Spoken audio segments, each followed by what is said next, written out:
ससुराल में अफवाह। नीलम और सविता दोनों देवरानी जिठानी एक साथ एक ही घर में रहती थी, पर फिर भी उन दोनों में जरा भी प्यार नहीं था। वो दोनों ऊपर से तो प्यार से बातें करती, पर मन ही मन एक दूसरे को गाली दिया करती। ऐसे ही एक दिन, सविता तुम रहने दो, आज मैं रोटी बना देती हूँ। ठीक है दीदी, अगर आप आज रोटी बनाना चाहती हो तो बना लीजिए। वैसे भी ना मेरा कमरा बहुत गंदा हो गया है, तो मैं सोच रही थी आज अपना कमरा साफ कर लूँ। देखो तो कैसी बेशर्म है।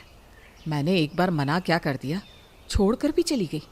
ये नहीं कि दिल रखने के लिए ही बोल दे कि दीदी आप रहने दो, मैं बना देती हूँ। जेठानी जी, मैं आपकी सारी चालाकियों को जानती हूँ। आपको क्या लगा आप अच्छे बनने का ढोंग करोगी और मैं बेवकूफ़ बन जाऊँगी? मैं इतनी बेवकूफ़ नहीं हूँ, बहुत अच्छे से जानती हूँ मैं आपको। इतना बोलकर सविता वहाँ से चली जाती है। अब इसी तरह से कुछ दिन बीत जाते हैं और एक दिन नीलम अशोक से नूडल्स मंगवाती है। जैसे ही अशोक नूडल्स लेकर आता है तो वो अपने कमरे में ले जाती है और अकेले ही खाने लगती है। ये देखकर अशोक नीलम से कहता है, अरे यार तुम राक्षस हो क्या? अकेले ही सारा लेकर बैठ गई। मैं पूरे घर के लिए लेकर आया था। एक प्लेट अपनी देवरानी को भी दे दो। आपको अपने छोटे भाई और उसकी बीवी के लिए बहुत दुख होता है ना। अपने छोटे भाई और उसकी बीवी के बारे में इतना सोचने की जरूरत नहीं है।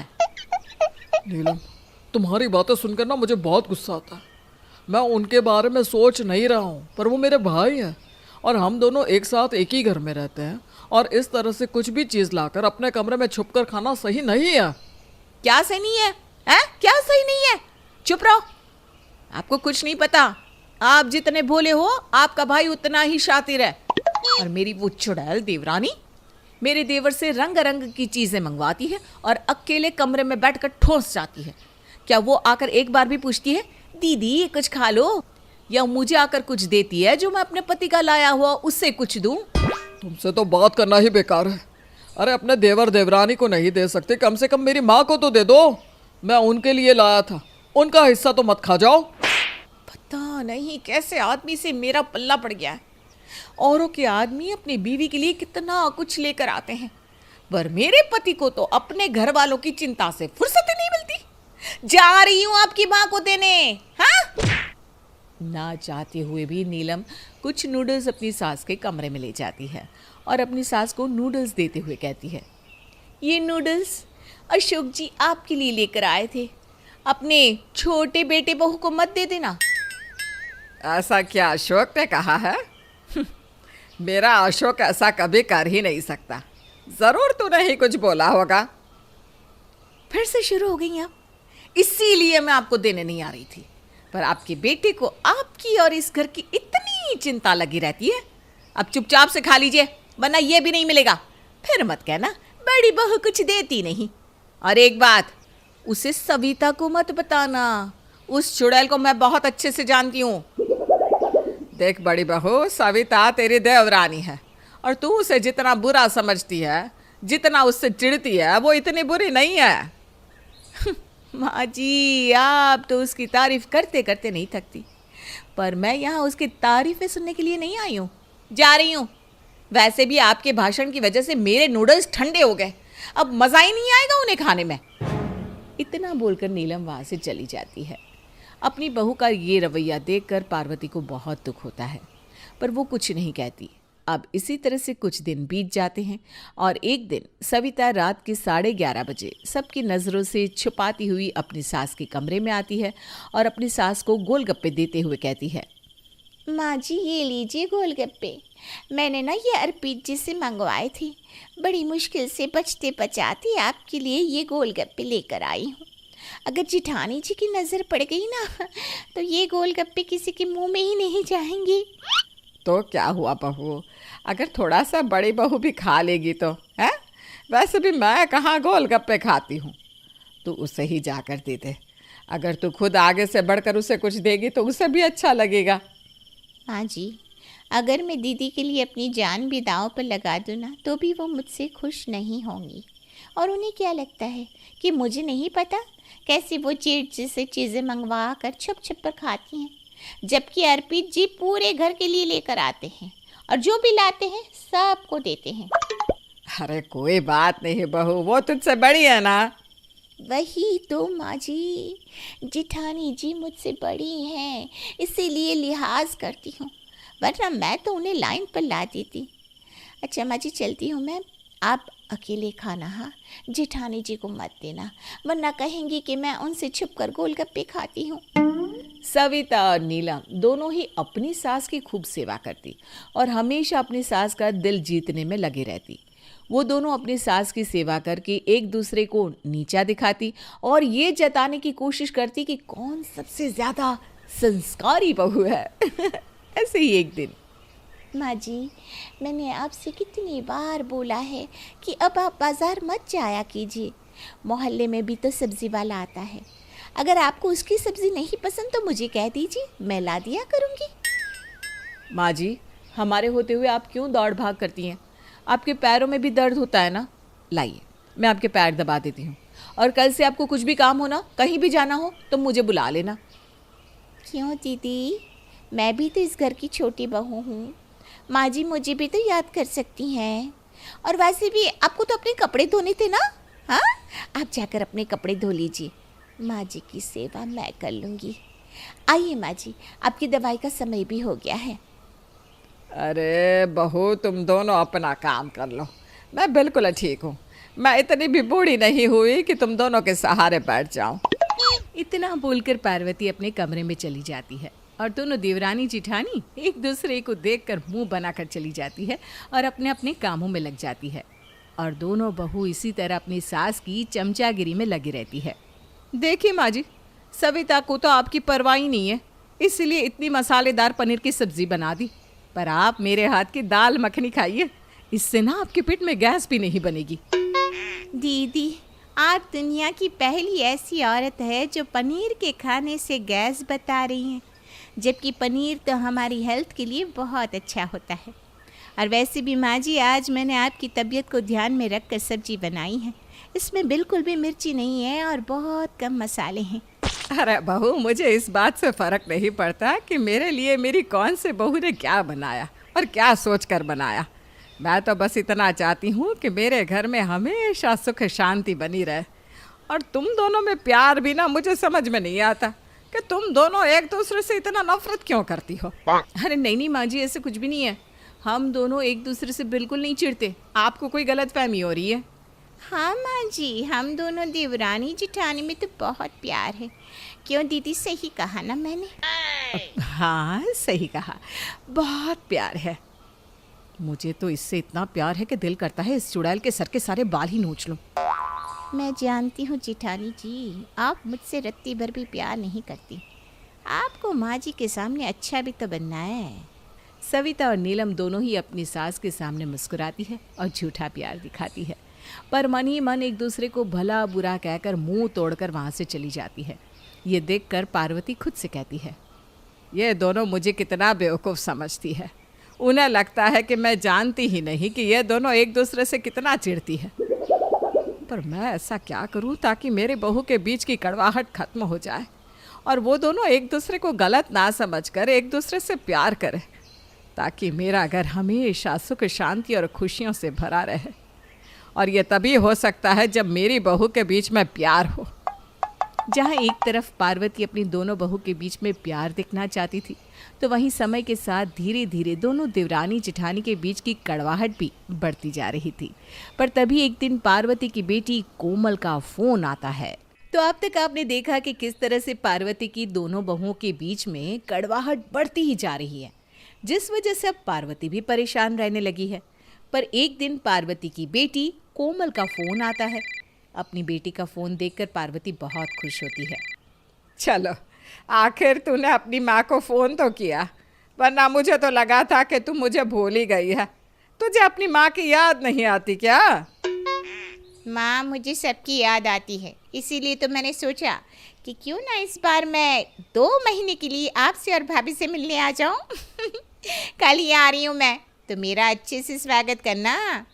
अरे तेरे स्वागत में कोई कमी नहीं रहेगी, तू आराम से आ। वैसे भी तेरी दोनों भाभी एक दूसरे को नीचा दिखाने के लिए कुछ भी कर सकती है। इसलिए जब तू आएगी तो वो दोनों तेरे आगे महान बनने के लिए किसी भी हद तक जा सकती है। माँ परेशान मत हो, मैं कल आ रही हूँ ना, अब सब ठीक हो जाएगा। कोमल एक तेज और समझदार लड़की थी जिसने अपने ससुराल को भी बहुत अच्छे से संभाला हुआ था।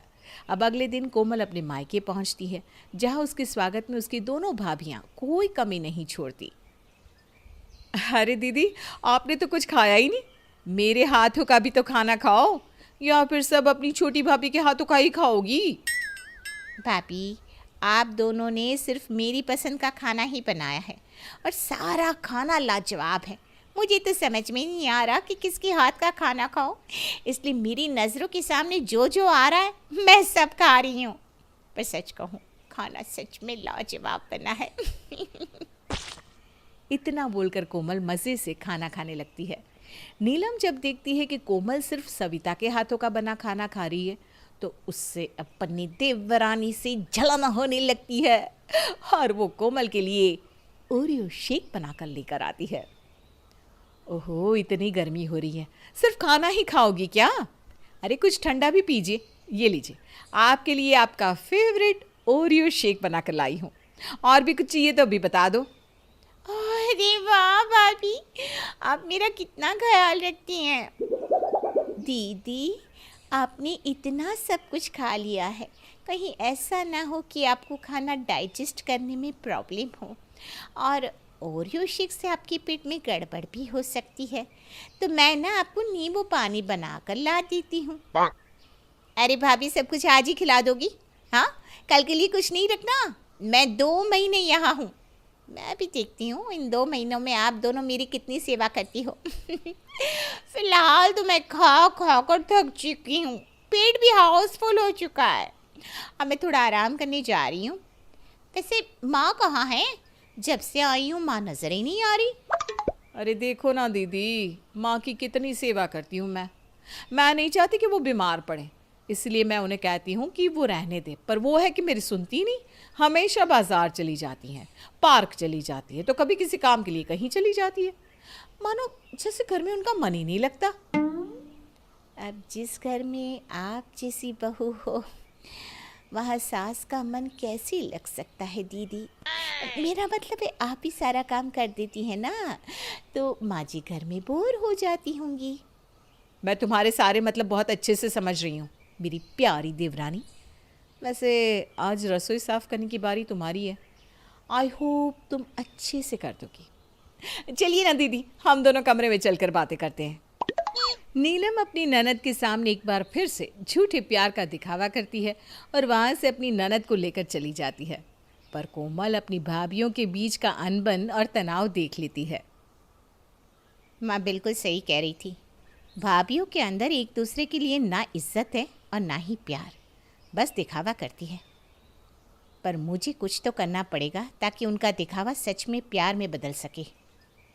अब क्या था, कोमल ठान लेती है कि वो अपनी भाभियों के बीच की नफ़रत को ख़त्म करेगी और उनके बीच में प्यार लाएगी। अब इसी तरह से देखते देखते कुछ दिन बीत जाते हैं और एक दिन जब नीलम खाना बना रही थी तो कोमल नीलम के पास जाती है। अरे भाभी, आज भी आप खाना बना रही हैं? अब मुझे छोटी भाभी की बातों पर विश्वास हो रहा है, अब सच में खाना बहुत टेस्टी बनाती हैं, तभी तो घर में सब आपके खाने की तारीफ़ करते हैं। बस यही कारण है कि छोटी भाभी खाना बनाना नहीं चाहती, क्योंकि उन्हें अच्छा लगता है जब कोई आपकी तारीफ़ करता है। दीदी, लगता है आपने कुछ गलत सुन लिया, वो चुड़ैल मेरी तारीफ सुनकर कभी खुश हो ही नहीं सकती। हो सकता है मेरी आंखों को और कानों को ये धोखा हो, पर कल जब मैं आपके खाने की तारीफ़ कर रही थी तो माँ से ज़्यादा तो भाभी ही तारीफ़ करने लगी। और जिस दिन मैं आई थी ना, उस दिन भी मैंने देखा छोटी भाभी फ़ोन पर किसी से बात कर रही थी और आपकी बड़ी तारीफ़ कर रही थी। मुझे तो ये चीज़ हज़म ही नहीं हुई, अब मेरा क्या जाता है। इतना बोलकर कोमल अब छोटी भाभी सविता के कमरे में जाती है, जहाँ सविता पूरे घर के कपड़े अकेले प्रेस कर रही थी। सच में भाभी, आप घर का बहुत काम करती हैं, तभी तो नीलम भाभी को आपके लिए इतना बुरा लगता है और वो किचन की जिम्मेदारी अकेली संभालती है ताकि आपको थोड़ा आराम मिल सके। दीदी, आपको कोई गलतफहमी हो रही है, आप जानती नहीं हो दीदी को, पर मैं तो उनकी रग रग से वाकिफ़ हूँ। जानबूझकर उन्होंने किचन का काम ले लिया ताकि पूरे दिन मैं घर की सफाई करके नौकरानी बनी रहूं। उनका काम ही क्या है, 3 वक्त का खाना और बर्तन करना। पर मुझे देखो, सही कह रही हैं भाभी आप, मुझे भी ऐसा ही लगता है। मुझे तो बिल्कुल नहीं पसंद बड़ी भाभी। पर जब कल मैंने उन्हें देखा कि वो सफाई कर रही हैं और माँ जी से कह रही थी कि आप अकेले घर का काम करके थक जाती हो और इसीलिए रसोई की सफाई कर रही हो, तो मुझे लगा शायद वो माँ की नज़र में अच्छे बनने की कोशिश कर रही है। पर फिर मैंने देखा कि जब आप सो रही थी तो वो आपका सर दबा रही है और आपके लिए दवाई भी लेकर आई। आज आपने दवाई खाई थी ना, वो भाभी ही तो लेकर आई थी।